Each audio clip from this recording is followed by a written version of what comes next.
kemudian nanti ada apa namanya, atau misalnya nanti minta ganti rugi ya sekian M, nah, itu kan akan mengeluarkan baru. Mending daripada yang seperti itu, mending dana-dana tersebut dialihkan untuk pertanggungjawaban sosial.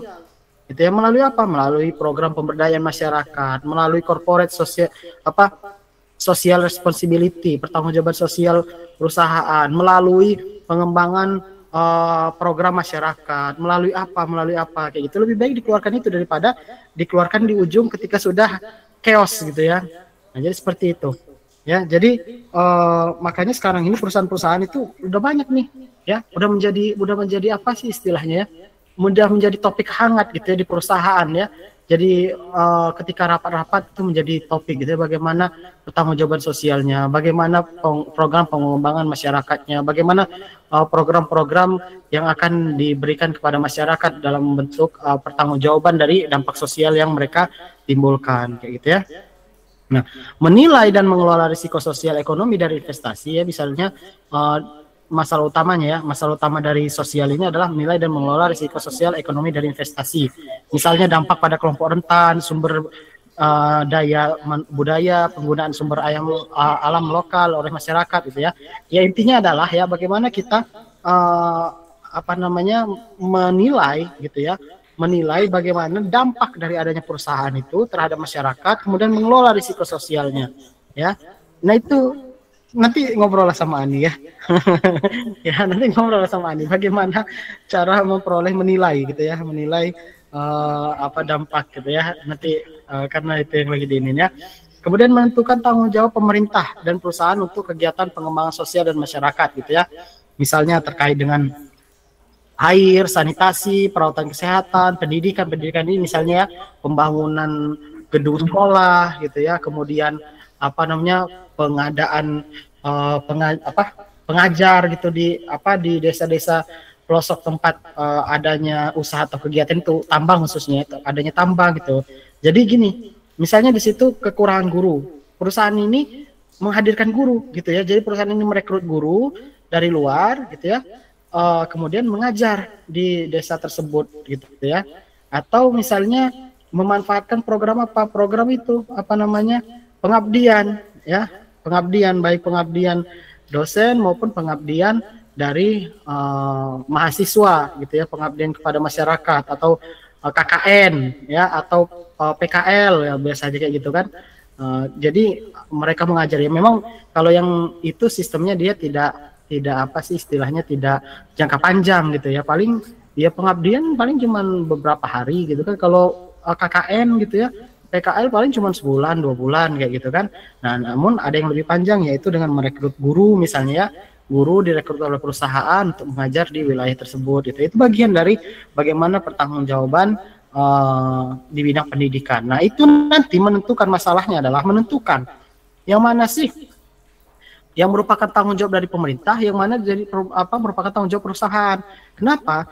Karena perusahaan nggak mau juga dong kalau itu yang tanggung jawab pemerintah dihandle sama perusahaan gitu ya. Nah sementara pemerintah juga nggak mau juga dong gitu ya, masa mereka nambang di sini tapi nggak ada tanggung jawab sosialnya gitu ya terhadap masyarakat. Nah makanya ini menentukan ini mana yang menjadi tanggung jawab pemerintah, mana yang menjadi tanggung jawab perusahaan gitu ya. Selanjutnya, memastikan keberlanjutan investasi infrastruktur sosial jangka panjang melalui keterlibatan publik, pendekatan kemitraan, dan mendorong kepemilikan lokal. Nah, maksud kepemilikan lokal ini lagi nih loh. Jadi kalau misalnya ada apa namanya, ada suatu potensi gitu ya, atau suatu usaha gitu ya, itu dimiliki lokal. Misal contohnya, perusahaan mendorong masyarakat untuk apa ya, kita ambil contoh di Natarang ya, kita ambil contoh di Natarang aja karena itu yang lagi diminta ya. Nah, misalnya di Natarang misalnya itu adalah terkait dengan budidaya domba gitu ya, budidaya kambing ya, bener ya, jadi budidaya kambing lah gitu ya, atau peternak kambing gitu ya, peternak kambing atau domba kayak gitu ya. Nah jadi bagaimana perusahaan gitu ya itu mendorong masyarakat untuk menjadi peternak kambing misalnya, mulai mendatangkan pelatih gitu ya, mulai mendatangkan pelatih ataupun orang yang ahli di bidang perkambingan gitu ya. Misalnya untuk perawatannya seperti apa, kebersihan kandangnya seperti apa, makannya seperti apa, hingga nanti penjualan seperti apa. Nah, dilatihlah masyarakat terkait dengan bisnis peternakan kambing. Nah, kemudian nanti dimodalin oleh perusahaan ya kambing. Misalnya pertama 5 pasang dulu gitu ya, 10 kambing 5 pasang.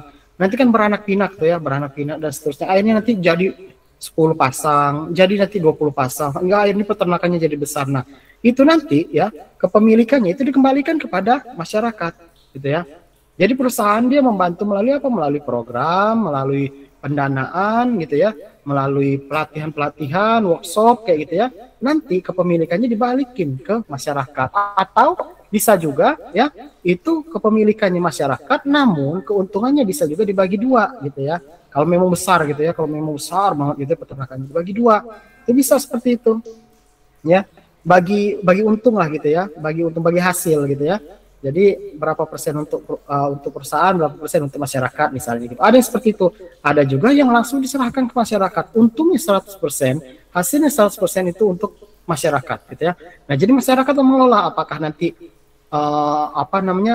dibagi-bagi ke masyarakat atau seperti apa pembagiannya, itu kembali lagi ke masyarakat gitu ya. Nah, kemudian menghormati hak asasi manusia khususnya di antara kelompok rentan dalam masyarakat. Itu menjadi masalah utama sosial juga. Mengembangkan kesadaran dan kapasitas untuk mengolah isu-isu sosial dalam perusahaan ya. Sebenarnya yang nomor 3 ini itu bukan menjadi masalah utama lagi. Kenapa? Karena kesadaran terhadap isu-isu sosial ya, atau pekanya terhadap isu sosial perusahaan sekarang ini sangat tinggi gitu ya. Atau ya sudah baik lah gitu ya, sudah baik dibandingkan sebelumnya gitu ya, perusahaan-perusahaan. Jadi sekarang perusahaan-perusahaan itu sudah mulai aware, itu sudah mulai perhatian lah gitu ya, sudah mulai memperhatikan terkait dengan isu-isu sosial yang terjadi apabila usaha atau perusahaannya beroperasi di wilayah tersebut gitu ya. Nah, ini yang saya harapkan gitu ya. Saya harapkan setelah kuliah ini gitu ya, kalian gitu sebagai calon engineer tambang nantinya ketika terjun langsung ke lapangan, apalagi kalau kalian punya perusahaan tambangnya gitu ya, atau misalnya menikah dengan anak yang punya tambangnya kayak cita-citanya Ani gitu misalnya. Nah, jadi ketika kalian punya tambangnya gitu ya, kalian lebih peka gitu ya terhadap isu-isu sosial gitu ya, atau ketika kalian bekerja gitu ya di perusahaan tambang itu kalian lebih peka terhadap isu-isu sosial gitu ya di masyarakat. Jadi jangan cuman mau untungnya aja gitu ya, jangan cuma mau sumber daya alamnya saja yang kalian keruk gitu ya, tapi bagaimana sosialnya juga kalian harus perhatikan gitu ya. Itulah kenapa mata kuliah ini saya perjuangkan untuk ada pada saat itu ya, dan alhamdulillah ada sekarang ya. Nah, jadi waktu itu kan belum ada nih, jadi saya memperjuangkan ini bareng dengan reklamasi pasca tambang ya. Jadi saya memperjuangkan mata kuliah itu ada dengan alasan-alasan tersebut gitu ya, untuk sosial gitu ya, untuk reklamasi ada alasan tersendirinya lagi gitu ya. Makanya kode mata kuliah reklamasi dan pasca tambang itu berurutan sama 4009 sama 4010 atau 4009 dan 4010 gitu ya, karena memang munculnya mata kuliah ini bareng ya, bareng. Saya perjuangkan bareng-bareng, alhamdulillah muncul mata kuliah ini atau bisa diadakan gitu ya. Nah, itu ya, jadi salah satu kenapa mata kuliah aspek sosial ini diadakan ya itu tadi, biar kalian lebih peka gitu, lebih sensitif, karena saya itu orangnya sensitif ya, hatinya kak banget gitu ya. Makanya saya kalau melihat yang udah terkait dengan sosial-sosial kayak gini gimana gitu ya, makanya cocok saya ini ya kalau misalnya bekerja terkait dengan sosial-sosial kayak gini. Nah, kemudian masalah lainnya adalah mengelola kepedulian sosial tersebut semakin dipandang penting jika perusahaan ingin mempertahankan izin operasi mereka. Ya saya bilang kalau masalah ini ya nggak terlalu ini lagi lah ya, nggak terlalu menjadi masalah utama atau masalah besar gitu ya, karena seperti saya katakan tadi, perusahaan sudah mulai aware, sudah mulai peduli terhadap isu-isu sosial gitu ya. Namun maksudnya di sini adalah ya semakin dipandang penting jika usaha ini mempertahankan izinnya adalah maksudnya gini. Karena kalau misalnya masalah sosial itu terus berlanjut, malah semakin besar gitu ya, ujung-ujungnya izin operasi atau izin usaha dari penambang tersebut bisa dicabut, gitu ya, bisa dicabut kalau dia tidak sesuai atau aspek sosialnya tidak dikelola dengan baik gitu ya. Makanya nggak heran kalau misalnya kalian nih lagi jalan-jalan lagi jalan-jalan ngelihat mobil ambulans, terus ada tulisan CSR PTBA, gitu ya.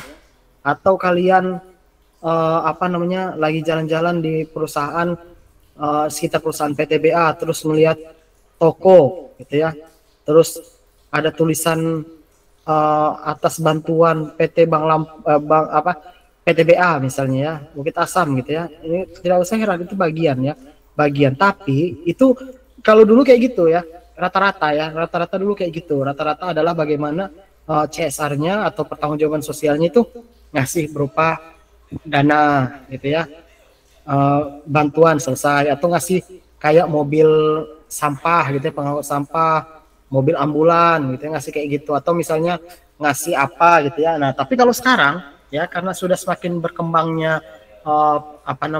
kepedulian terhadap aspek sosial, justru yang diharapkan sekarang itu adalah sustain berlanjut gitu ya, sustainable. Makanya sekarang itu program pengembangan masyarakat atau program dari CSR itu lebih kepada yang dia bisa keberlanjutan. Misalnya tadi contohnya domba itu tadi ya, kambing atau domba itu kan berlanjut. Meskipun nanti tambang itu udah nggak ada di situ ya, atau tambang itu sudah tutup di situ, udah pindah gitu ya, karena nggak ada lagi yang mau ditambang di situ. Nah, program-program ini akan tetap berjalan tanpa mereka.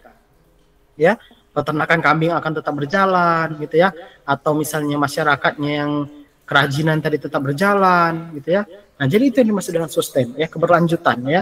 Jadi bagaimana program-program itu diharapkan berlanjut meskipun nanti tidak didampingi lagi atau tambang itu tidak ada lagi di wilayah tersebut gitu ya. Nah, kemudian kita masuk ke AMDAL, khususnya terkait dengan aspek sosialnya ya. Jadi pengertian dampak lingkungan ya. Jadi di dalam studi analisis dampak lingkungan itu, dampak itu berarti perubahan yang tidak direncanakan diakibatkan oleh aktivitas pembangunan gitu ya. Jadi yang maksudnya dampak itu tidak direncanakan. Kalau direncanakan itu sebenarnya lebih ke bukan dampak ya, tapi rencana gitu ya.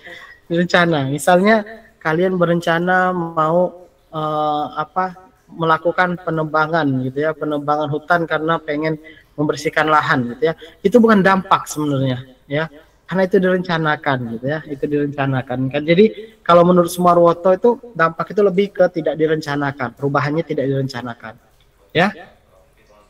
Nah, menurut Undang-Undang Nomor 3 Tahun 2020 ya, AMDAL, analisis mengenai dampak lingkungan, adalah kajian mengenai dampak besar atau dampak penting suatu kegiatan. Nah, ini bagi yang tadi ada nggak ya, nggak tahu saya di sini ya, ada nggak yang ngambil ngambil lingkungan tambang tadi ya, tadi siang baru kuliah ya, jam 1 tadi baru kuliah. Nah, itu membahas tentang AMDAL ya. Jadi seharusnya masih nempel gitu ya. Jadi AMDAL itu adalah kajian mengenai dampak besar atau penting ya suatu usaha atau kegiatan, di mana AMDAL ini merupakan syarat bagi pengeluaran izin berusaha gitu ya, atau keputusan penyelenggaraan dari usaha atau kegiatan. Nah, kalau dalam peraturan pemerintah 2799 tentang AMDAL, yang dimaksud dengan dampak, khususnya dampak besar dan dampak penting ya, karena ini AMDAL ya, adalah perubahan lingkungan hidup yang sangat mendasar yang diakibatkan oleh suatu usaha atau kegiatan ya. Nah, menurut peraturan ini, usaha atau kegiatan yang diperkirakan mempunyai dampak penting terhadap lingkungan itu diantaranya adalah proses kegiatan yang mempengaruhi lingkungan sosial dan budaya ya. Jadi yang dimaksud dengan lingkungan di sini ya, itu tidak hanya lingkungan hidup ya, maksudnya kayak hewan, kayak tumbuhan gitu ya, dampaknya terhadap mereka, atau terhadap sungai gitu ya. Tidak hanya itu, namun juga lingkungan sosial dan budaya masuk ke dalamnya. Itu yang dimaksud dengan lingkungan ya. Nah, peraturan ini mengisyaratkan bahwa aspek sosial merupakan hal penting untuk dikaji dengan seksama ya. Penting itu ya. Sebenarnya seperti itu ya. Jadi kalau misalnya kalian pun nanti di perusahaan, kerja di perusahaan, kemudian kalian itu masuk di bagian CSR, itu nggak heran lagi gitu ya. Kenapa? Karena itu merupakan bagian aspek sosial, bagian hal penting, harus dikaji dengan sesama gitu ya. Apalagi kalau kalau berkecimpung di bidang sosial ini, itu terjun langsung ke masyarakat gitu ya. Ada yang seneng ya. Contohnya saya seneng gitu ya. Kayak makanya saya itu sering ngadain beberapa PKM gitu misalnya, atau KKN tematik gitu ya, lebih senang gitu ya terjun langsung ke masyarakat. Alah apa iya Pak kata Ani. Iya ya, iya ya. Jadi apa namanya lebih senang terjun masyarakat gitu ya. Ada juga yang nggak suka gitu ya terjun ke masyarakat gitu ya. Ngeri gitu ya. Ada yang ngeri katanya. Pak ngeri Pak apa terjun masyarakat Pak katanya. Karena apa namanya di iniin gitu, disipein apa ya bahasa disipein itu ya. Bahasa Indonesianya disipein itu disinisin gitu ya. Jadi kalau misalnya dari perusahaan itu datang ke masyarakat gitu mau apa namanya terkait dengan aspek sosial gitu ya, itu udah disinisin duluan gitu sama masyarakatnya gitu ya. Ada juga seperti itu ya, macam-macam ya, pokoknya macam-macam lah bentuknya ya. Nah kemudian itu terkait dengan pengertian AMDAL tadi. Kemudian bagaimana penilaian dampak sosial ya. Jadi yang dimaksud dengan penilaian dampak sosial adalah memperkirakan dan menilai kondisi masyarakat yang diatur dan diubah oleh penerapan teknologi tinggi dalam skala besar ya. Nah, penilaian dampak sosial ini juga dapat diartikan sebagai penilaian lanjutan yang sistematis tentang dampak pada kualitas hidup masyarakat dan komunitas sehari-hari ya ketika lingkungan dipengaruhi oleh pembangunan atau perubahan kebijakan, termasuk misalnya ada apa namanya usaha atau kegiatan ya tambang di situ gitu ya. Nah, jadi penilaian-penilaian inilah yang masuk dalam penilaian dampak sosial gitu ya. Nah, jadi itu ya yang apa namanya yang terkait dengan penilaian dampak sosial. Kemudian proses menilai atau memperkirakan terlebih dahulu itu konsekuensi sosial yang mungkin mengikuti dari tindakan kebijakan tertentu atau pengembangan dari proyek tersebut ya menurut McFarlane ya. Oke, selanjutnya dampak sosial dan budaya ya. Menurut ahli ya bersama Van Clay ya tahun 96, dampak sosial mencakup seluruh konsekuensi sosial dan budaya ya terhadap populasi manusia yang mengubah cara-cara hidup manusia, hubungan sosial dan lain-lain yang dilakukan untuk memenuhi kebutuhan hidup mereka ya. Jadi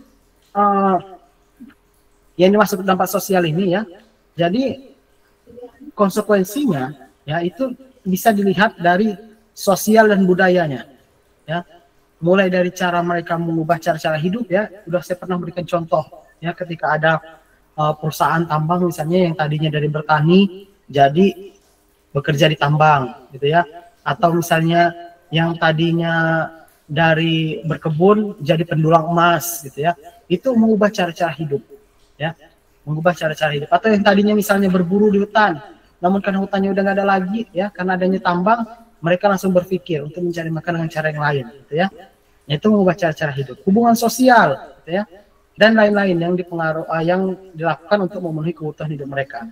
Nah, dampak budaya ya, itu tadi dampak sosial. Dampak budaya itu adalah mencakup perubahan pada sistem norma, nilai dan kepercayaan anggota-anggota masyarakat ya. Itu terkait dengan budaya. Nah, kemudian aspek sosial yang dikaji dalam AMDAL. Sebenarnya aspek sosial ataupun hal-hal yang hal-hal terkait dengan sosial ya yang dikaji dalam AMDAL itu tercantum dalam beberapa peraturan ini ya. Ada keputusan menteri, ada keputusan Bapedal dan ada keputusan Bapedal ya di tahun 2096 ya. Apa yang dikaji? Yang pertama itu adalah demografi ya. Demografi itu terdiri dari apa? Ada struktur penduduk ya. Nah, jadi kalau kalian yang mau melakukan penilaian dampak sosial ya ke masyarakat, itu hal-hal inilah yang akan kalian nilai gitu ya. Atau kalau kalian mau buat kuesioner atau wawancara, hal-hal ini yang bisa dijadikan dasar ya dalam penilaian aspek sosial. Kata nih, kok baru ngomong sekarang Pak? Ya nggak apa-apa gitu ya. Biar bilang, kok baru ngomong sekarang Pak gitu, nggak apa-apa gitu ya. Nah, jadi apa yang dinilai dari demografi ini ya? Yang pertama itu ada struktur penduduk ya, seperti komposisi penduduk ya, misalnya jenis kelamin, kelompok umurnya, mata pencariannya apa, pendidikan, agama, kepadatan penduduk ya. Kemudian proses penduduk atau pertumbuhan penduduk ya, tingkat kelahirannya, kematian, pola migrasi seperti apa, tenaga kerja ya. Jadi seberapa besar tingkat pengangguran, seberapa banyak orang yang bekerja gitu ya. Kemudian partisipasi angkatan kerjanya seperti apa ya. Nah, kemudian aspek ekonomi selanjutnya ya. yang dinilai aspek ekonominya, ya, atau bagian ekonomi dari aspek sosial, ya. Nah, itu terdiri dari apa? Yang pertama ekonomi rumah tangga. Bagaimana sih tingkat pendapatan rumah tangga gitu ya? Sebelum dan setelah adanya tambang misalnya ya. Pola nafkah ganda. Pola nafkah ganda ini maksudnya adalah apakah suami bekerja, apakah istri bekerja gitu ya. Nah, kemudian setelah adanya tambang, apakah suaminya tetap bekerja gitu ya? Apakah istrinya tetap tidak bekerja atau istrinya tetap bekerja? Nah, itu bisa dianalisis gitu ya. Dari adanya dampak-dampak atau pengaruh-pengaruh dengan adanya penambangan tersebut gitu ya, atau usaha pertambangan gitu ya. Kemudian ekonomi sumber daya alam ya. Pola pemilikan dan penguasaan sumber daya alam. Misalnya dulu bagaimana gitu ya mereka kepemilikan sumber daya alam di wilayah tersebut gitu. Kemudian masuk adanya tambang seperti apa ya, pemanfaatan sumber daya alamnya seperti apa gitu ya, penggunaan lahannya, nilai tanah ya, sumber daya alam milik umum apa gitu ya, dan seterusnya. Ada juga perekonomian lokal dan regional ya, bisa kalian lihat sendiri ya. Misalnya kalian menilai bagaimana kesempatan kerja dan berusaha. Kalau dulu gimana nih, lowongan kerja atau kesempatan kerja di sini dulu gitu ya. Oh, di sini dulu kalau mau kerja mudah Mbak Ani gitu misalnya. Mudah gimana Pak gitu ya. Dulu asal ada kemauan, tanah banyak gitu ya. Tinggal kalau punya dia tinggal tanam, kalau punya orang lain tinggal bagi hasil gitu ya. Namun setelahnya ada penambangan gitu ya, tanah-tanah tersebut hilang gitu ya. Kami jadi sulit untuk bekerja atau peluang lowongan kerja atau kesempatan bekerja menjadi semakin kecil. Memang sih perusahaan itu merekrut gitu kan, tapi tidak semua masyarakat direkrut oleh perusahaan gitu. Itu pun pekerjaannya terbatas gitu ya. Kuota lowongan kerjanya terbatas, misalnya contohnya seperti itu gitu ya. Nah, kemudian nilai tambah seperti apa, jenis jumlah aktivitas. Nah, ini semua tidak harus ya. Tidak harus, tapi disesuaikan. Ya, disesuaikan dengan kondisi dan kebutuhan dari penilaian kalian gitu ya, penilaian terkait dengan ekonomi dalam aspek sosial ini gitu ya. Nah, kemudian selanjutnya budaya ya. Yang pertama itu terkait dengan kebudayaan, adat istiadatnya seperti apa, setelah ada tambang seperti apa, nilai dan norma budayanya seperti apa gitu ya. Misalnya adat istiadat dulu kami gitu ya, kalau misalnya setiap satu suruh gitu ya, membawa seserahan ya, bukan seserahan, kalau seserahan nikah ya apalah ya makanan kayak gitu dan segala macam ke hutan gitu ya, misalnya kepercayaan seperti itu ya, ke hutan gitu karena kami mau berdoa di hutan kepada leluhur misalnya ya. Nah, setelahnya ada tambang, hutannya udah nggak ada lagi gitu ya. Terus kami mau berdoa di mana misalnya, itu jadi berubah ya. Jadi berubah dari istiadatnya gitu ya, yang tadinya biasa ke hutan ya, kemudian setelah adanya tambang hutannya nggak ada lagi, nah bingung ya. Nah, itu perubahan adat istiadat itu merupakan bagian dari penilaian juga aspek sosial ya yang dikaji ya. Kemudian proses sosialnya seperti apa ya, kerjasamanya, konflik sosialnya gitu ya. Misalnya kerjasamanya dulu sebelum adanya tambang, kami tuh gotong royongnya sangat bagus gitu ya. Masyarakat itu kalau dikumpulin mudah gitu ya. Kemudian kalau misalnya bersih-bersih bareng, tapi semenjak ada tambang, karena sebagian dari masyarakat ini udah ada yang bekerja di tambang, penghasilannya lumayan, wah jadi nggak mau kumpul lagi sama masyarakat gitu ya. Maunya main ke kota, ke mall misalnya kayak gitu ya. Nah, itu bagian dari penilaian-penilaian ya. Jadi semuanya yang dampak itu pokoknya yang terdampak itu dinilai gitu ya, terkait dengan aspek sosial ya. Kemudian ada lagi peran atas sosial kelembagaan masyarakat di bidang ekonomi ya. Kemudian pendidikan, agama, sosial ya, warisan budaya seperti apa ya, sisa purbakala, cagar budayanya apakah masih ada atau semenjak adanya tambang itu jadi hilang cagar budayanya atau dipindahkan gitu ya. Nah, itu bagian dari penilaian. Ada pelapisan sosial ya, kemudian kekuasaan dan kewenangan dan seterusnya ya.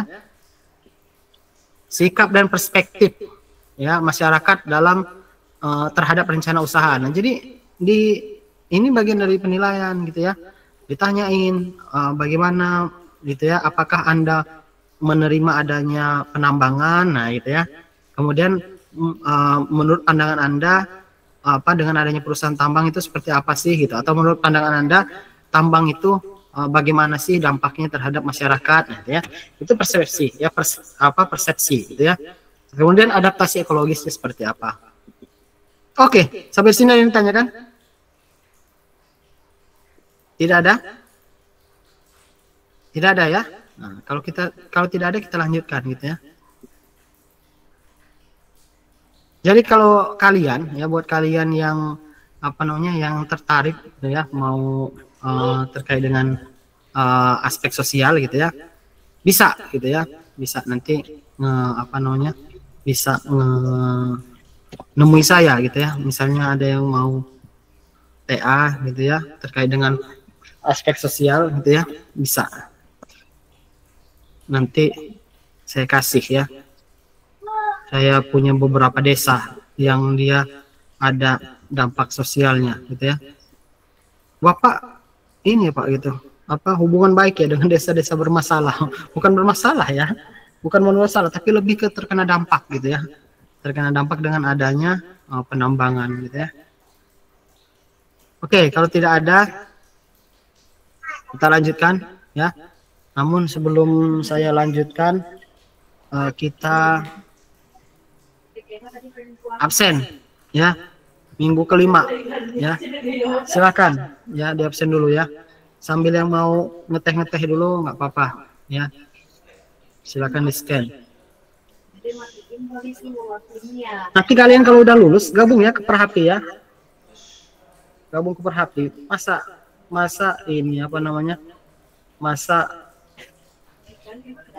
ada Perhapi Lampung kalian nggak gabung gitu ya. Padahal ini kesempatan besar dan kesempatan bagus ya untuk kalian mengembangkan jaringan, untuk kalian apalagi yang mau masuk kerja gitu ya, mau masuk kerja. Saya udah bilang ke beberapa angkatan 2020 ini sebenarnya peluangnya bagus. Kenapa? Yang pertama kalian bisa memperluas jaringan gitu ya, dan yang kedua adalah ketika kalian melamar pekerjaan, kemudian HRD, interviewer atau apapun bahasanya adalah orang Perhapi juga, itu pasti dibantu ya, karena sesama anggota Perhapi pasti dibantu.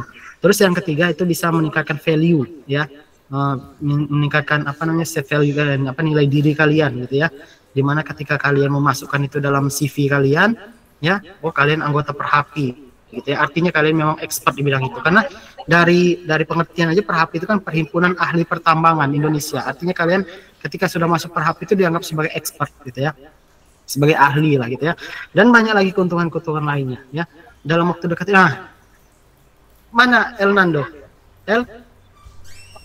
Ada El Nando nggak? Hadir Pak. Nah, El, gimana lomba lomba yang dimasukin ke Perhapi, TPT Perhapi itu jebol nggak?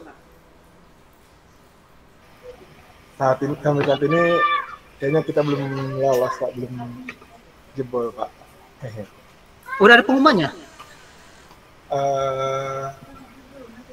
Sebenarnya saya nggak mantengin ya Pak, kan itu pengumumannya di ini ya, lewat Instagram gitu. Email? Oh Instagram, ya. Bukan email ya? Tapi kita tuh nggak ada di list nama pemenang gitu lah Pak, jadi saya nggak ngecek lagi Pak. Oh, sayang sekali. Kalian nggak bilangin kalau misalnya pembimbingnya itu adalah koordinator pengurus Perhapi Lampung? Nggak bilangin ya? Dilampirkan sih Pak, di filenya kan dokumen pembimbingnya Bapak. Oh, mungkin Miss kali mungkin ya, yang nilai antara Miss atau yang menilai adalah orang baru kayaknya. Belum kenal saya ya. jadi ya enggak, itu bercandanya, tapi bisa benar juga sih. Kenapa? Ya gimana ya? Ya sesama orang Perhapi gitu kan ya. Saya juga kenal baik lah gitu ya dengan ketua umumnya Pak Rizal Kasli. Bahkan dulu tahun 2022 gitu ya. Iya 2022 kalau nggak salah itu ya. Pak Rizal Kasli itulah yang mendorong saya untuk membentukan perwakilan daerah Perhapi Lampung. Ya, itu ya. Jadi udah Pak katanya. Silakan Pak dibentuk Pak katanya, nanti kita bantu katanya. Ini terkait dengan pembentukan dan segala macamnya. Siapa? Saya bilang itu kontekan ya. Jadi ketemu juga waktu di Samarinda, tapi kita waktu itu kontekan 2022 ya. Cuman masalahnya waktu itu ya, anggota Perhapi belum banyak ya, jadi belum memenuhi syarat administrasi ya. Anggota Perhapi waktu itu baru ya dosen teknik pertambangan aja ya, yang saya tahu dan saya koordinatori gitu ya. Ya saya waktu itu Pak Denny, Bu Alicia itu belum ada ya. Pak Denny, Bu Alicia itu belum ada, sehingga ya benar-benar masih kekurangan gitu ya. Sementara yang lainnya belum ada gaungnya gitu ya. Nah, seiring berjalannya waktu ya, kita sudah mulai berkembang nih ya. Jadi pertama dosen udah bertambah ya. Yang kedua kita jaringannya sudah lumayan luas ya. Terbukti apa? Terbukti apa namanya bapak-bapak di BRIN itu ikut Perhapi. Ikut Perhapinya melalui kami gitu ya, melalui pengurusan Lampung ya. Ikut Perhapi dari BRIN. Kemudian ada dari beberapa perusahaan. Dan yang penting juga, paling penting itu adalah kita sudah punya alumni yang tersebar di beberapa perusahaan. Ya. Ada yang perusahaannya di Lampung, di Bengkulu, di Sumatera Selatan ya, kemudian di Halmahera ya. Kemudian ada yang di di Kalimantan gitu ya. Itu sudah tersebar. Nah, ketika kita sudah punya alumni itu, kita ajak alumni, ayo kita ikut Perhapi melalui corongnya alumni dari ITERA gitu ya. Nah, makanya kita sudah mulai banyak. Makanya sekarang ini baru mulai bisa kita proses, kita urus gitu ya. Bahkan sekretaris umum Perhapi ya, Pak Reswani ya, itu menghubungin juga gitu ya. Jadi silakan Pak Rio dibentuk, kita bantu katanya. Asal sudah sesuai syarat administrasinya kita bantu gitu ya. Jadi saya rasa ada miss ya, masa iya pembimbingnya saya nggak lolos ini.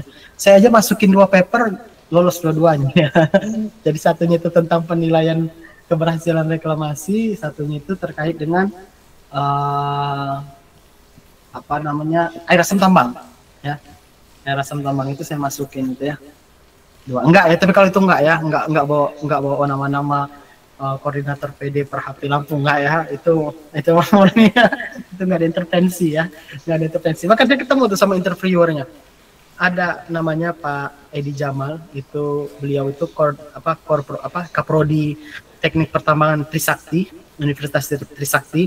Kemudian ada Bu Wawong itu dosen senior di Teknik Pertambangan UPN Veteran Jogja ya. Kemudian ada lagi, Pak siapa namanya? Kalau yang ini saya baru kenal ya. Pak siapa ini namanya, lupa saya.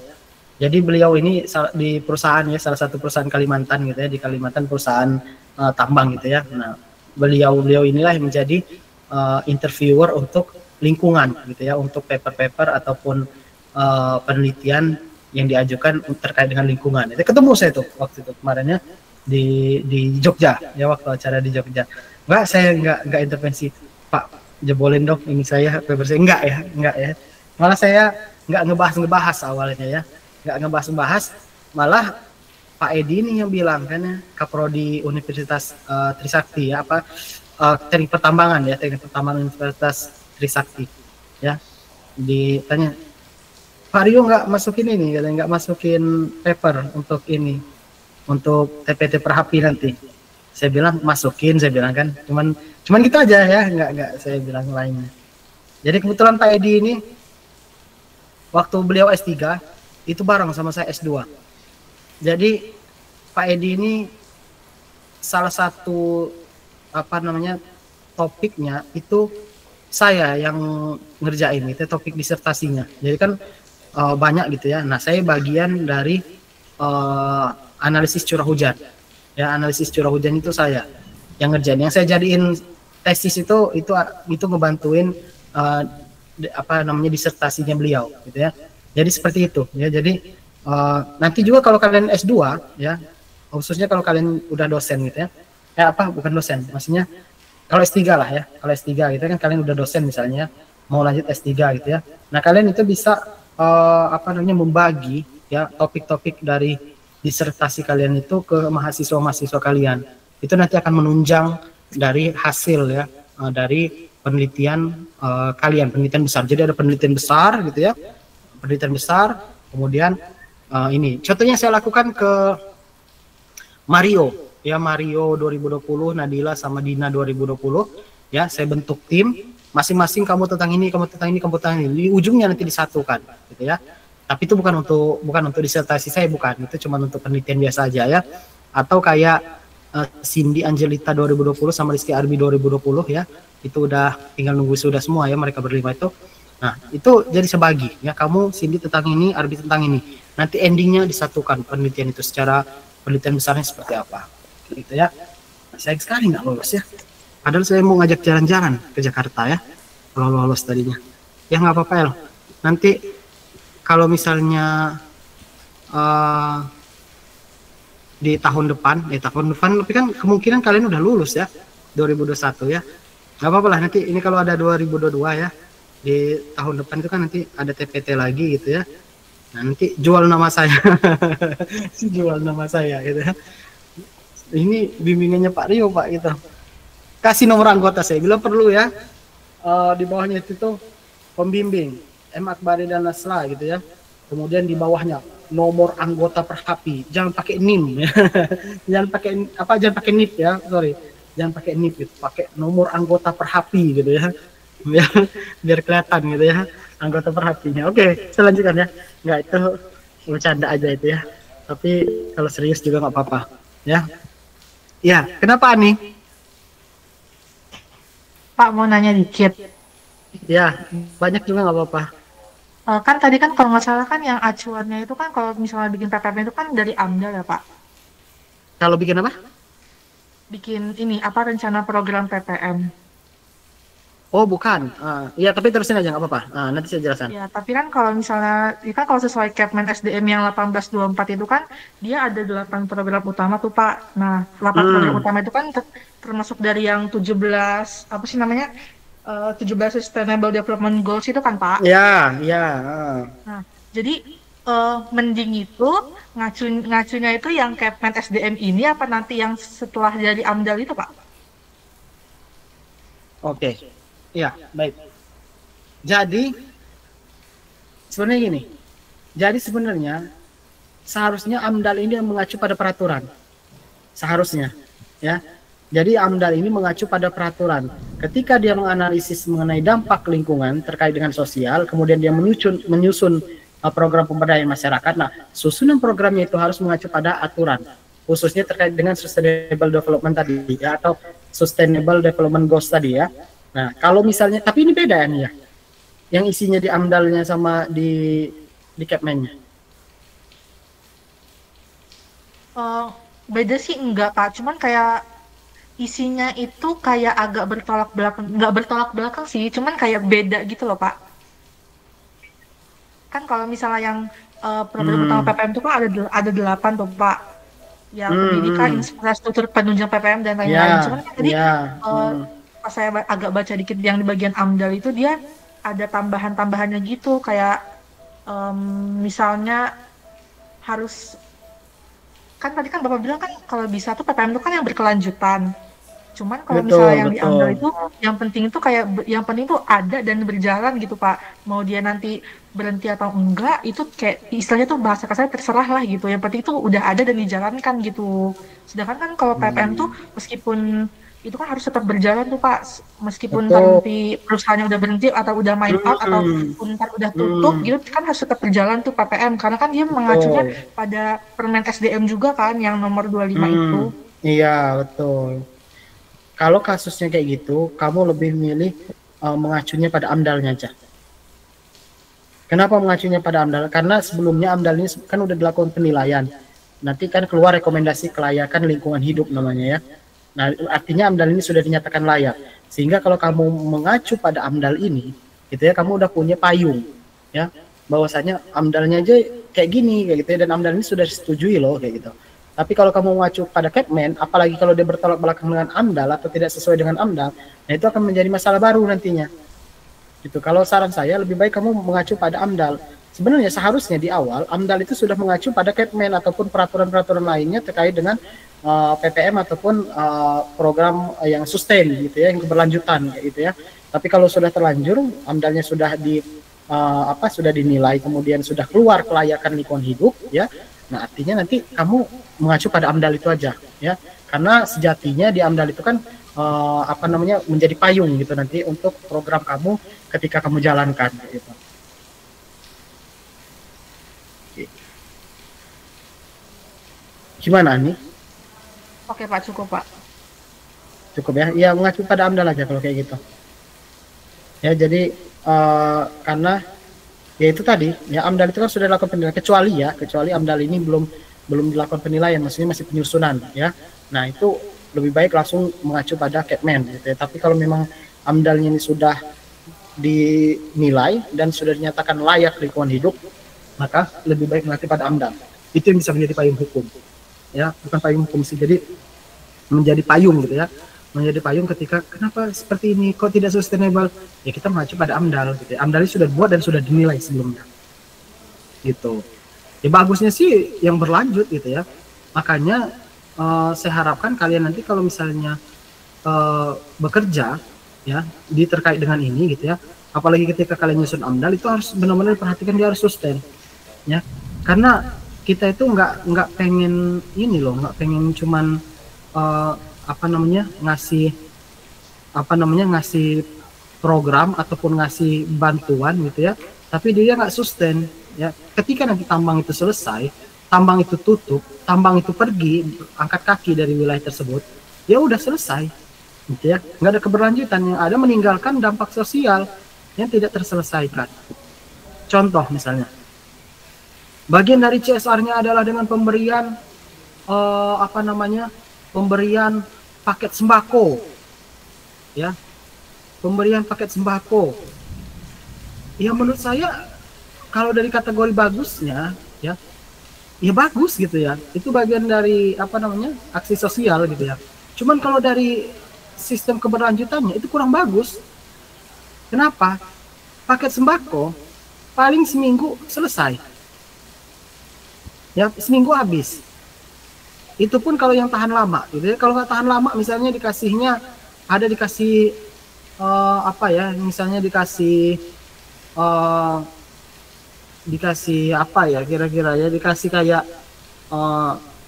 sembakonya ya apalah gitu ya, misalnya katakanlah apa gitu dikasih, terus seminggu itu udah busuk gitu ya, itu kan nggak tahan seminggu gitu ya. Kalaupun tahan seminggu ya paling seminggu udah habis gitu ya. Itu contohnya ya, itu nggak sustain namanya ya. Ya tapi kalau dari sudut CSR-nya, pertanggungjawaban sosial mungkin bisa masuk gitu ya, karena itu bagian dari bantuan sosial gitu ya, bantuan sosial masyarakat gitu ya, bisa masuk gitu ya, bagus dari situnya ya. Tapi kalau dilihat dari sudut pandang keberlanjutannya dan keberlanjutan manfaatnya gitu ya, itu sangat-sangat tidak bagus ya. Sangat tidak bagus. Selesai, makanan habis, udah. Sekarang masyarakat mau ngapain? Coba dibandingkan. Mereka dikasih pelatihan, dikasih modal, ya, kemudian dicari pasarnya bila perlu ya. Kalau penjualan, kalau misalnya kayak kambing itu tadi gitu ya, dicari pemasarannya kemana, ya dihubungkan dengan penjual di pasar gitu ya, sehingga nanti penjual pasar tiap ngambil kambing ke mereka kayak gitu ya. Itu kan berlanjut nanti ya. Modal mereka dapat keuntungan, diputerin lagi ya.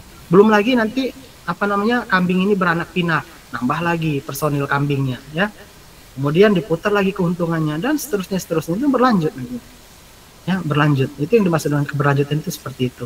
Jadi kalau pertanyaannya Ani tadi, enggak sih, sebenarnya itu bukan pertanyaan ya, lebih ke bimbingan ya. jadi pertanyaan bimbingan berbalut pertanyaannya.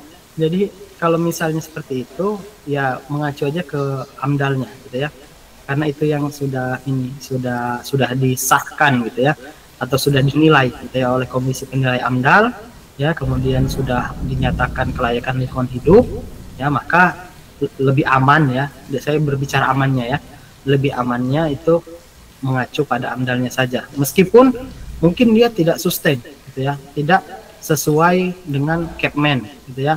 Namun sebelumnya kan sudah dinilai juga ya oleh pemerintah gitu ya, oleh kementerian gitu ya, sudah dinilai AMDAL-nya, ataupun oleh gubernur ataupun oleh wali kota atau bupati gitu ya, tergantung wewenangnya, sudah dinilai juga dan dinyatakan layak gitu ya. Nah, jadi lebih baik mengacu pada amdalnya, ya, amdal yang sudah sahnya, ya, amdal yang sudah dinilainya. Gitu. Oke, ada pertanyaan lagi yang lain? Tidak ada? Oke, kalau tidak ada, ya. Ya, mumpung di sini ada 2021 ya, saya baru ingat ya. Tolong ini mah ya, ikut lomba konten video Dies Natalis ITERA ke-10 ya. Saya PIC-nya, ya, saya penanggung jawabannya, saya penanggung jawabnya, ya. Malu saya penanggung jawabnya, masa HMTA nggak ada yang ikut. Nggak usah bagus-bagus, yang penting ikut ya. Buat aja pakai HP ya, edit aja pakai capcut ya, nggak usah kayak anak-anak SMA yang pakai drone ya, terus pakai pakai flare, pakai bom asap gitu ya. Nggak usah ya, kalau ribet ya nggak usah, pakai HP aja. Syutingnya itu tuh di kebun raya ya, di labirin ya, saya syuting di situ aja ya, nggak usah ribet-ribet kalau memang nggak mau ribet ya. Tapi tolong ikut gitu ya, ini saya ngomong langsung nih ya kepada kepengurusan ya, tolong sampaikan omongan saya ke ketua himpunannya, ke Renov ya, Renov Pakahan ya, tolong ikut gitu ya. Saya PIC-nya, malu masa PIC lombanya dosennya tapi himpunannya nggak ada yang ngikut ya. Padahal ini udah saya berulang kali saya minta tolong ke Ani untuk disampaikan, ke Pak Edo juga saya bilang minta tolong untuk diarahkan anak-anak himpunannya gitu, yang ngikut gitu ya. Karena saya kan bukan pembina himpunan lagi gitu ya, meskipun saya masih menyimpan jaket himpunan bertuliskan pembina himpunan gitu ya. tapi saya bukan pembina, jadi saya tetap melalui Pak Edo itu ya, biar tidak melangkahi gitu ya. Nah, jadi ini secara langsung ini ya, karena udah berulang kali ini saya minta tolong, nggak ada yang respon, ikut ya. Syuting aja pakai kamera HP ya, yang HP yang apapun aja terserah ya, yang penting ada yang diupload gitu ya, atau ada yang yang dibuat gitu ya. Mau sekedar kalian cuman kolase ucapan terima kasih, ucapan happy birthday ya, happy birthday ITERA ku sayang gitu ya, mau dikolasein gitu ya, misalnya selamat tahu kan ya, yang kayak video-video selamat semuanya, selamat ulang tahun ke ITERA, selamat dia ITERA, dan seterusnya. Yang penting ada ya. Ini tolong ini Maya. Jarang saya ini minta tolong ini. Apaan Pak, kata Ani, sering Pak minta tolong. Enggak ya, maksudnya minta tolong ke himpunan ya. Kalau ke Ani memang sering saya minta tolong ke Ani ya. Ke himpunan maksud saya. Minta tolong ke himpunan, jarang ya. Jadi tolong ini Maya, ngikut ya, meskipun ini. Ya kalaupun nanti cuman berapa orang yang ikut gitu kan, setidaknya kalian dapat lah ya itu ya, dapat apa sih istilahnya, dapat juara yang keberapa gitu ya. Jadi ngikut ya, jangan sampai enggak ya, malu lah ya. Oke, selanjutnya minggu kelima ya, standar internasional dalam pengelolaan pertambangan terkait dengan aspek sosial. Karena standar dalam pengelolaan tambangan ini banyak ya standarnya, tapi kita ambil yang terkait dengan aspek sosialnya ya. Jadi ada yang namanya Equator Principle ya, prinsip Equator ya, Equator Principle gitu ya. Jadi ada yang namanya the Equator Principles Financial Institution ya. Jadi ini adalah lembaga ya, untuk memastikan bahwa proyek yang dibiayai oleh lembaga diterjemahkan dengan cara yang bertanggung jawab secara sosial dan mencerminkan praktik pengelolaan lingkungan yang baik ya. Jadi gini, tidak semua laki-laki ya, bukan ya, tidak semua perusahaan tambang itu dari modal sendiri, dari kantong sendiri modalnya, dari duit sendiri ya. Banyak sekali tambang itu yang melakukan peminjaman ya, dia peminjaman terhadap Bank Dunia ya gitu ya, ataupun peminjaman terhadap lembaga lainnya ya. Jadi meminjam ya, jadi nggak semua tambang, mungkin ada yang dari kantong sendiri ya, ada ya, tapi tidak semua. Malah kebanyakan itu justru minjam awalnya untuk modal ya. Jadi untuk modalnya itu minjam, bukan dari kantong sendiri. karena ya itu mungkin karena belum ada modal yang cukup ya, tapi harus segera dilakukan, maka dilakukan peminjaman gitu ya.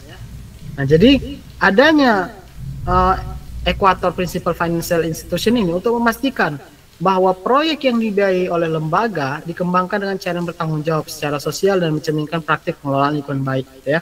Artinya dalam mengeluarkan biaya gitu ya, perusahaan ataupun siapapun yang bertanggung jawab terhadap usaha atau kegiatan tersebut, dia akan melaksanakan pertanggungjawaban sosial ya, dan mencerminkan pengelolaan lingkungan yang baik. Nah, dampak negatif terhadap ekosistem dan masyarakat yang terkena dampak proyek gitu ya, atau dampak adanya usaha atau kegiatan tersebut harus sedapat mungkin dihindari. Dan jika dampak ini tidak dapat dihindari, maka dampak tersebut harus dikurangi, dimitigasi, atau bahkan dikompensasi. Ya, dikompensasi. Nah, itu tadi ya, ada istilahnya ganti rugi lah, ada istilahnya apa namanya kompensasi, ada pembayaran kerugian, itu seperti itu ya. Kalau memang dampaknya, tapi kalau saya sih lebih senang yang sustain ya. Sustain memang dia dampak efeknya ataupun manfaatnya mungkin tidak bisa dirasakan secara langsung secara langsung ketika kita memberikan gitu ya. Contohnya itu tadi program pengembangan kambing gitu ya, peternakan kambing atau domba itu ya. Nah, itu memang tidak langsung ya. Tidak langsung dapat dirasakan karena kita mau pelatihannya dulu, mengembangkan peternakannya, cuma nanti dampaknya berkelanjutan gitu ya. Bahkan nanti bisa diturunkan ke anak-anaknya nanti setelahnya gitu ya, kalau berlanjut ya. Nah, prinsip-prinsip ini dimasukkan untuk berfungsi sebagai dasar dan kerangka kerja umum untuk implementasi ya atas kebijakan, prosedur ataupun standar sosial. Pinjaman tidak akan diberikan untuk proyek di mana peminjam tidak akan atau tidak dapat mematuhi kebijakan dan prosedur sosial dan lingkungannya ya. Jadi dibatasin seperti itu. Kalau memang dia tidak bisa nggak ada komitmen ya untuk penanggulangan sosial dan lingkungannya, maka peminjaman tidak dapat diberikan gitu ya. Nah, yang pertama itu ada review and categorization ya. Jadi prinsip yang satu. Jadi ada beberapa prinsip ya. Jadi prinsip yang pertama ya terkait dengan ini ya. Jadi ketika sebuah proyek diusulkan untuk pembiayaan, maka EPFI akan mengkategorikan proyek tersebut berdasarkan besarnya dampak dan risiko potensialnya gitu ya. Jadi kategori proyeknya itu ada 3 ya. Kategori A itu potensi dampak sosial dan lingkungan yang signifikan yang beragam gitu ya, tidak dapat diubah dan belum pernah terjadi sebelumnya. Atau kategori B ya, dia merugikan, jumlahnya terbatas gitu ya, jumlahnya sedikit gitu ya, umumnya spesifikasi lokasi. Kemudian ada yang kategori C, proyek dengan dampak sosial minimal atau bahkan tidak ada ya, itu kategorinya ya. Kemudian yang kedua, social and environment assessment ya, penilaian lingkungan dan sosial ya. Untuk setiap proyek yang dinilai sebagai kategori A atau B tadi ya, peminjam melakukan proses asesmen sosial dan lingkungan atau penilaian sosial dan lingkungan ya.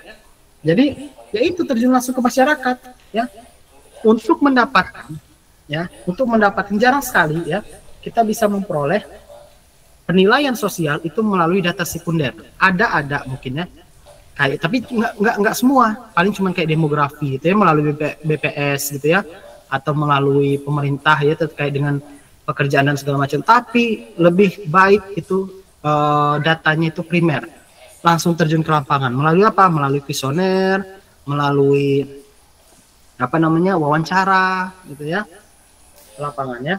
Nah, untuk mengatasi dampak sosial dan lingkungan yang relevan dan risiko dari proyek yang diusulkan ya, dan untuk mengusulkan langkah-langkah mitigasi dan manajemen yang sesuai dengan dampak-dampak yang bisa terjadi gitu ya. Nah, jadi daftar ilustrasi potensi masalah sosial yang akan dituju dalam dokumentasi penilaian ya. Jadi bagaimana penilaian dan manajemen bahaya besarnya, masalah tenaga kerjanya, pencegahan kebakaran ya, sama seperti tadi yang diatur dalam yang saya sampaikan sebelumnya gitu ya. Yang mulai dari demografi, sosial, budaya gitu ya, keuangan, ekonomi gitu ya, dan seterusnya gitu ya.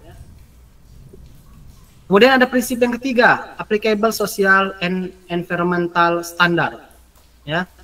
untuk proyek yang berlokasi di negara non OECD, ya nanti ada saya tunjukkan mana yang OECD mana yang non OECD, dan yang terletak di negara OECD yang tidak ditetapkan sebagai penghasilan tinggi, ya sebagaimana definisi oleh database indikator pengembangan Bank Dunia, maka penilaian akan merujuk pada standar kinerja EFC yang berlaku, dan kemudian pedoman EHS, ya environmental health ya kok health environmental and health safety, ya spesifik industri yang berlaku, ya. Nih, OECD itu Organization for Economic Cooperation and Development, ya. Nah, jadi ini merupakan negara-negara OECD, ya. Bisa dilihat, ya.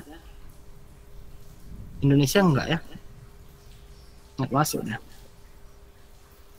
Nah, standar ini yang dibilang tadi standar kinerja EFC tadi tentang keberlanjutan sosial dan lingkungan. Ada 8 standar kinerja, ya.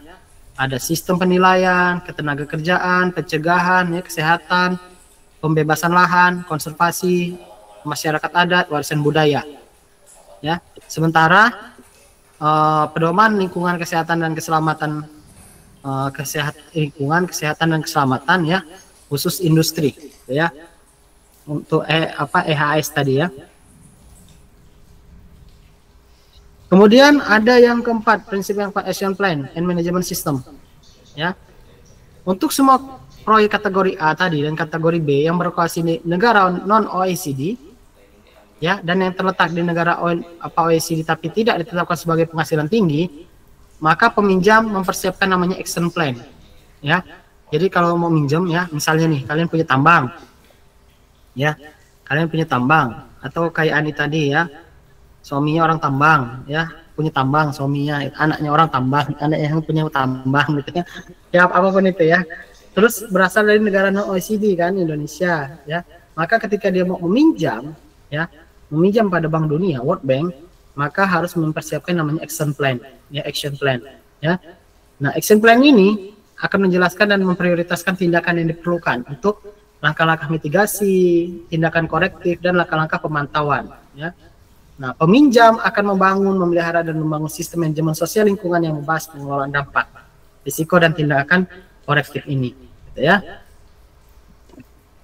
Prinsip yang selanjutnya ada consultation and disclosure, ya. Nanti bisa kalian baca lah, ya. Kemudian ada grievance mechanism, ya, ada independent review, ada covenant, ada independent monitoring and report, dan yang terakhir ada IPFI, ya, reporting, ya. Jadi setiap IPFI tadi yang mengadopsi Equator Principle berkomitmen untuk melaporkan secara publik, ya, setidaknya setiap tahun untuk proses dan pengalaman implementasi Equator Principle, ya. Jadi itu yang terkait dengan Equator Principle tadi, gitu, ya. Jadi prinsip-prinsip ini, gitu, ya, prinsip-prinsip ini yang dipegang, gitu, ya, ketika kita akan, khususnya ketika kita akan melakukan peminjaman, gitu, ya, terhadap lembaga atau Bank Dunia, gitu, ya. Ya, ini sebenarnya tidak masuk tidak masuk ketika kita melakukan penilaian, gitu, ya. Namun kalau ketika kita akan melakukan peminjaman, gitu, ya, terhadap bank, ya, maka nanti harus menerapkan prinsip-prinsip ini, kayak gitu, ya. Nah, namun dalam standar kinerja tadi, ya, ini kan kalau standar kinerja ini dia berlaku secara internasional, ya, bukan hanya untuk meminjam uang, gitu, ya. Itu tadi untuk prinsip-prinsip, gitu, ya. Tapi untuk standar kinerja ini berlaku, ya. Jadi International Finance Corporation ini berlaku, gitu, ya, di setiap bidang seharusnya, gitu, ya. Jadi ada beberapa standar dalam sosial dan environmental sustainability atau keberlanjutan lingkungan dan sosial. Ya, ini kinerja tadi sudah saya sampaikan, ya. Dari kinerja-kinerja ini ada salah satu kinerja, yakni standar kinerja ke-7, itu adalah masyarakat adat, ya, atau disebut dengan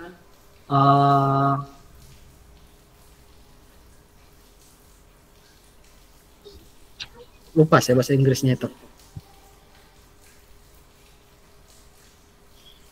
Masyarakat adat itu bahasa Inggris, aduh, saya jadi lupa, nggak konsen saya. Apa itu masyarakat adat itu, ya?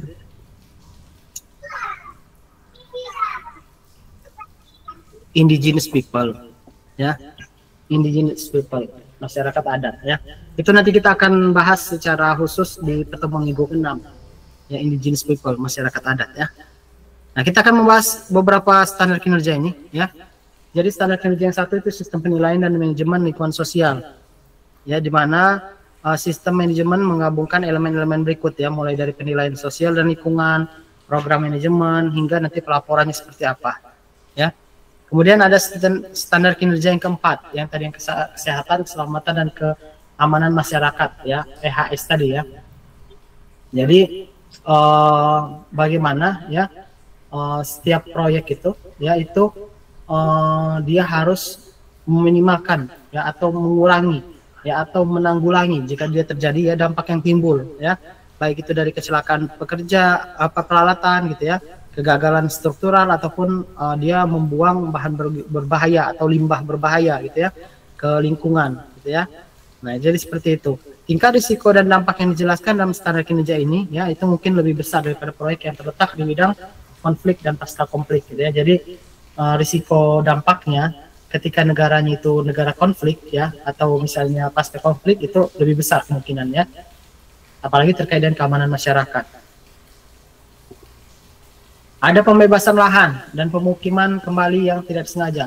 Pemukiman kembali itu disebut dengan resettlement, ya. Jadi pemukiman kembali atau resettlement yang tidak disengaja itu mengacu pada perpindahan fisik, ya. Jadi relokasi atau kehilangan tempat tinggal, dan perpindahan ekonomi, ya, hilangnya aset atau akses ke aset yang menyebabkan hilangnya sumber pendapatan. Ya, ini contohnya itu tadi, ya, misalnya dia mencari pendapatannya di hutan, ya, kemudian dengan adanya tambang, maka dia nggak jadi di hutan lagi, itu namanya perpindahan ekonomi, ya, hilang dia asetnya atau hilangnya tempat dia mencari sumber pendapatannya, ya. Nah, kemudian pemukiman kembali, ya, dianggap tidak disengaja ketika individu atau masyarakat yang terkena dampak tidak memiliki hak untuk menolak pembebasan lahan yang menghasilkan perpindahan, ya. Jadi seperti itu. Kok bisa, Pak? Ya, bisa aja. Misalnya dia pengambil alihan lahan yang sah atau pembatasan penggunaan lahan berdasarkan domain terkemuka, ya, atau penyelesaian yang dinegosiasikan di mana pembeli dapat menggunakan pengambil alihan atau melakukan pembatasan hukum, ya. Nah, jadi contohnya gini. Kalau misalnya lihat, ya, masyarakat ada beberapa misalnya yang di pinggiran sungai, gitu, ya, di pinggiran sungai mereka mendirikan bangunan-bangunan atau membangun rumah, gitu, ya, padahal di pinggiran sungai tersebut itu lahannya, tanahnya misalnya milik pemerintah, bahkan ada bantaran sungai yang itu nggak boleh dibangun, gitu, ya. Karena apa? Karena itu ada jadi penyangga sungai, gitu, ya, dan berbahaya kalau dibangun, gitu, ya. Malah nanti bisa amblas, gitu, ya, longsor, ataupun nanti bisa terkena banjir, erosi, dan segala macam, gitu, ya. Makanya bantaran sungai itu ada yang nggak boleh dilakukan pembangunan, tapi ada orang yang membangun, ya. Ketika mereka itu dalam tanda kutip lahannya diambil sama yang punya, gitu, ya, maka mereka kan diusir, ya, diusir. Itu sebenarnya tidak memiliki hak, gitu, ya, tidak memiliki hak. Kalau dalam segi hukum, ya, dalam segi hukum itu tidak memiliki hak. Karena apa? Mereka tidak berizin di situ, dan itu memang tanahnya milik pemerintah, gitu, ya. Cuman kalau dari skala dalam aspek sosial, ya, kita juga ya sedih juga melihatnya, gitu, ya, atau kita juga kasihan, gitu, ya, melihat mereka digusur, gitu, ya, rumahnya dihancurin, gitu, ya. Tapi kan biasanya tidak serta-merta dihancurin gitu aja, cuma diberi peringatan, silakan pindah dari sini. Jadi mereka diberi kesempatan, gitu, ya, untuk melakukan pindah. Cuman ada juga yang masih dalam tanda kutip bandel, gitu, ya, nakal, nggak mau pindah, gitu, ya. Akhirnya kan digusur, gitu, ya. Nah, itu secara hukum tidak menyalahi sebenarnya, ya, tidak menyalahi, gitu, ya. Karena memang itu tanah bukan milik mereka, dan mereka tidak memiliki izin dan tidak memiliki hak, gitu, untuk tinggal di situ.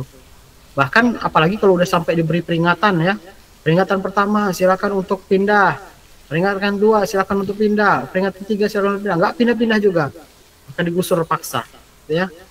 Ya, kasihan, memang sedih ngeliatnya, kan rumah-rumah mereka dihancurin, gitu, ya, segala macam. Cuman ya itu memang mereka tidak memiliki hak, gitu, ya. Itu contohnya, ya, contoh bagaimana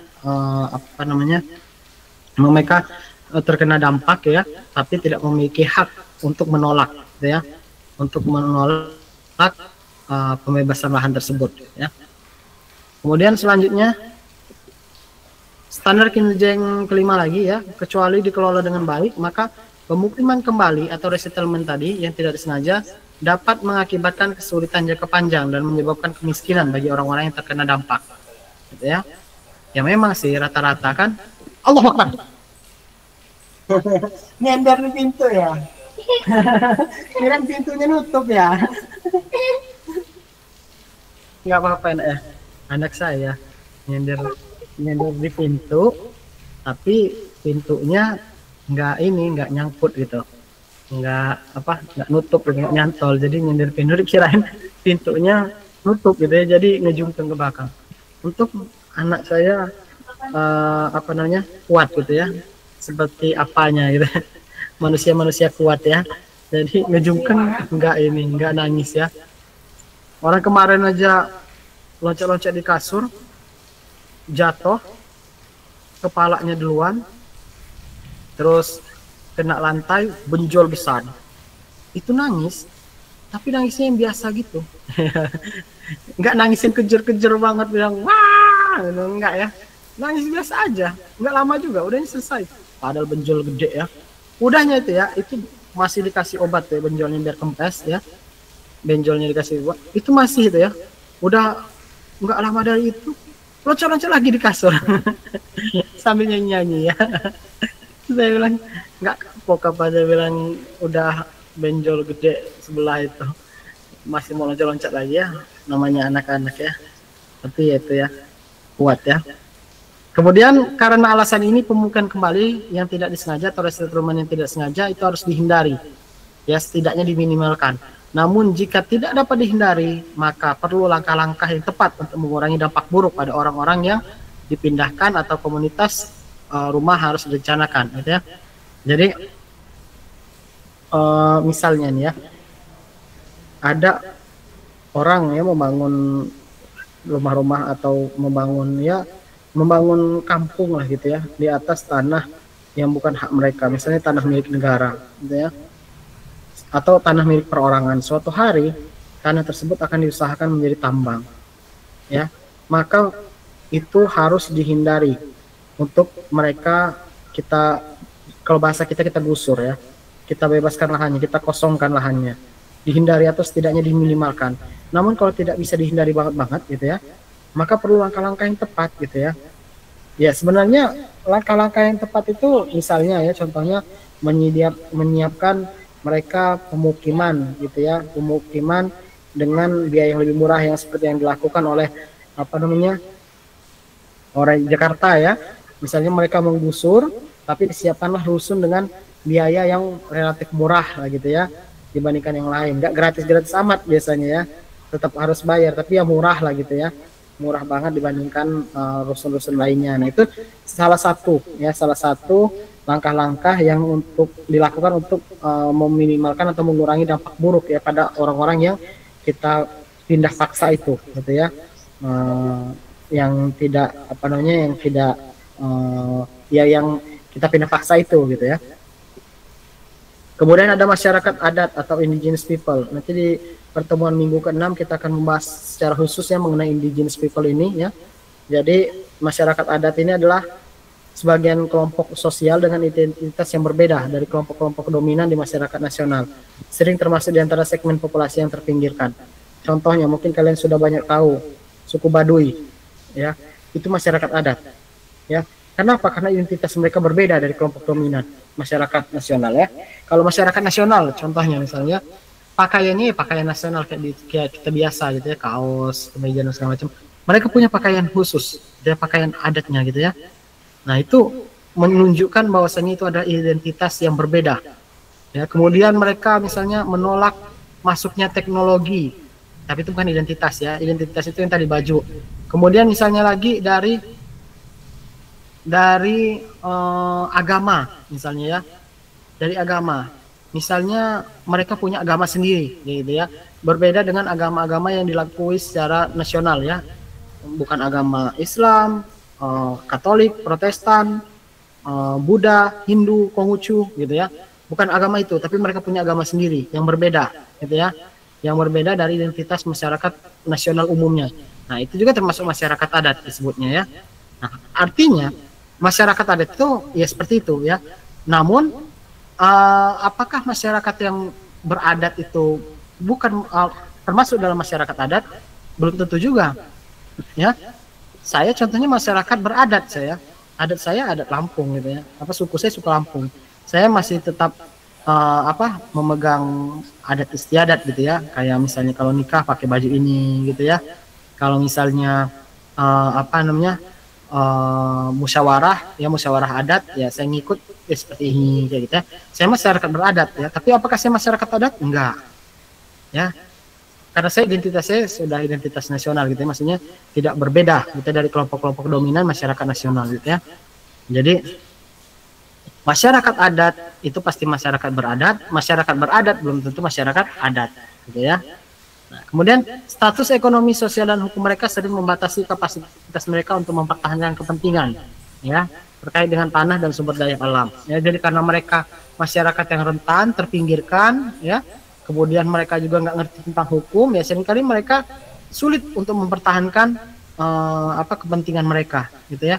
Ada tuh video ya, saya ngelihat beberapa hari yang lalu, suku anak dalam ya, yang dia lagi bukan musyawarah sih, lagi menyampaikan keluh kesahnya kepada aparat gitu ya. Saya lihat di situ ada dari TNI, mungkin itu Babinsanya, ada dari Polri, itu mungkin Babin Kamtipnasnya gitu ya, yang nyamperin di situ gitu ya.